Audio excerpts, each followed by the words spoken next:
Salut à tous, aujourd'hui on va parler d'un mécanisme juste indispensable à la vie sur Terre. On va parler de l'effet de serre.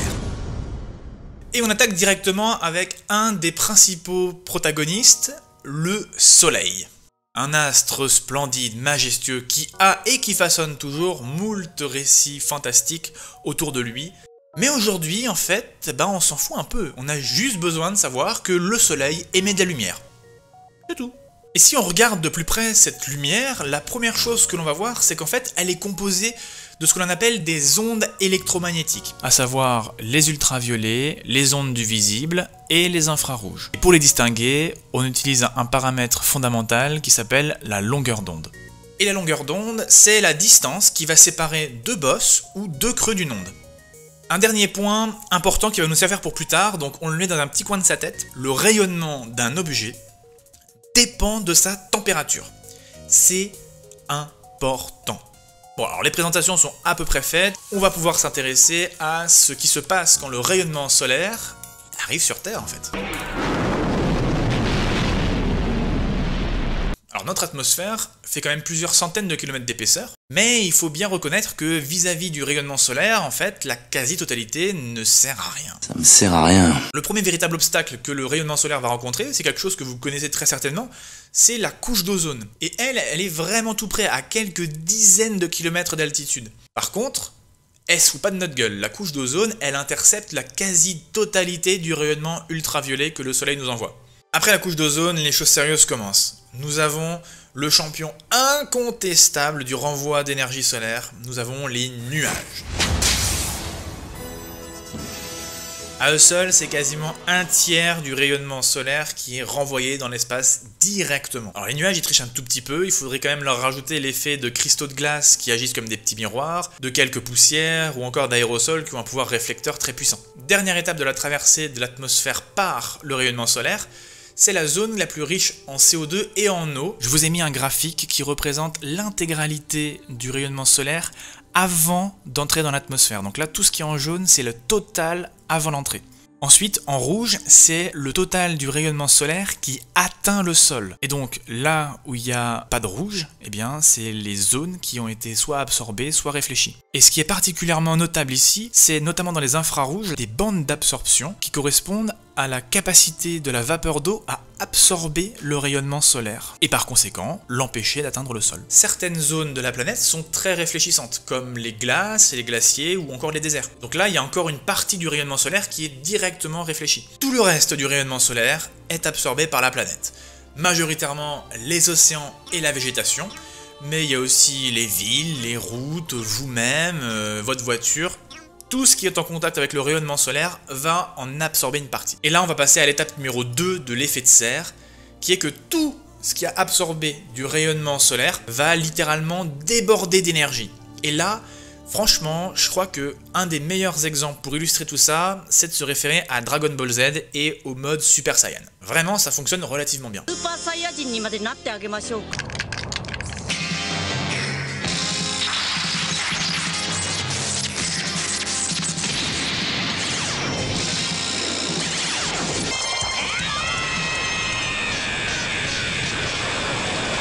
Donc tout ce qui est absorbé du rayonnement solaire déborde littéralement d'énergie. C'est le mode Super Saiyan.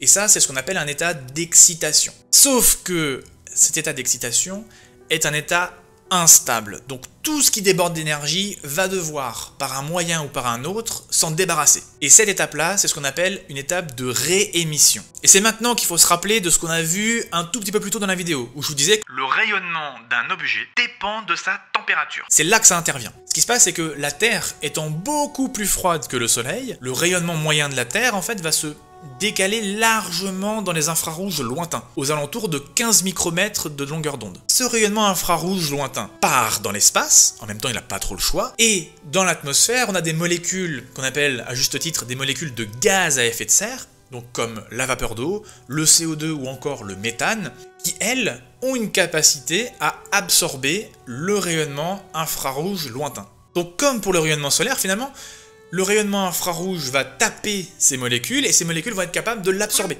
Elles passent en état excité, mode Super Saiyan, c'est un état instable et donc toutes ces molécules vont devoir à leur tour réémettre ce rayonnement. Elles le font toujours sous forme d'infrarouge lointain, mais cette fois-ci, comme elles sont dans l'atmosphère, elles ont deux choix. Soit elles le réémettent vers le sol, soit elles le réémettent vers l'espace. Dans le cas où elles réémettent vers l'espace, le rayonnement infrarouge est définitivement perdu, mais dans le cas où elles réémettent vers le sol, alors là, du coup, on a un retour de rayonnement infrarouge, on a un retour de chaleur, on va dire ça comme ça, c'est très mal dit, mais c'est un peu l'idée, qui va participer à faire augmenter la température à la surface du sol. Voilà. Et là, il y a un point hyper important qu'il faut comprendre. C'est peut-être le point le plus important de la vidéo, vraiment. Quand on dit qu'un gaz à effet de serre est capable d'absorber le rayonnement infrarouge, on a l'idée qu'il est capable d'absorber tout le rayonnement infrarouge que la Terre émet. Eh ben c'est faux. La réalité, c'est que chaque gaz à effet de serre a une ou plusieurs raies d'absorption. La raie d'absorption, c'est quoi? C'est une toute petite fenêtre dans laquelle la molécule est capable d'absorber le rayonnement. Si on prend l'exemple du CO2, une de ces raies d'absorption se trouve à 15 micromètres de longueur d'onde. Pas avant, pas après. À 15 micromètres seulement. Et donc une fois qu'on comprend ça, on voit que un gaz à effet de serre tout seul est absolument incapable d'intercepter tout le rayonnement infrarouge que la Terre émet. Par contre, ce qu'il faut bien comprendre, c'est que quand on ajoute le CO2, plus la vapeur d'eau, plus le méthane, plus éventuellement le protoxyde d'azote, plus d'autres trucs par-ci par-là, eh bien, en ajoutant tous les gaz à effet de serre, là on arrive à avoir une couverture quasiment complète du rayonnement infrarouge de la Terre.